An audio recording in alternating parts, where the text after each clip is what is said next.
Le président des États-Unis, Joe Biden, avait promis des représailles conséquentes après l'attaque au drone à la frontière jordano-syrienne, ayant tué 3 militaires américains et fait plus de 30 blessés, pointant des groupes pro-Iran. Ce mardi, il a indiqué qu'il avait décidé de la manière de réagir. « Je ne pense pas que nous ayons besoin d'une guerre plus large au Moyen-Orient », a déclaré Joe Biden. Le porte-parole du Conseil de sécurité, Joe Biden, a déclaré, lui, qu'elle viendrait par phase.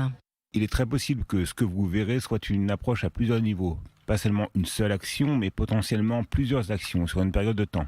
L'Iran, qui avait nié toute implication, met en garde contre une réponse rapide à tout type d'attaque. L'envoyé iranien auprès des Nations Unies, Saed Iravani, a averti que Téhéran réagirait rapidement à toute attaque contre son territoire, ses intérêts ou ses ressortissants en dehors de ses frontières.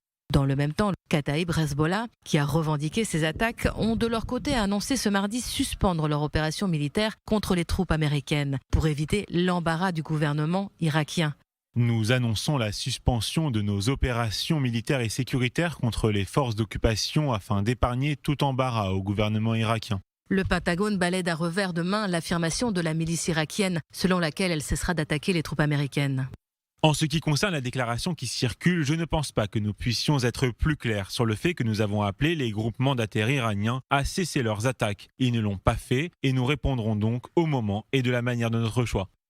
La décision du Kataïb Hezbollah fait suite à des jours d'efforts intensifs de la part du Premier ministre irakien pour empêcher une nouvelle escalade après l'attaque en Jordanie.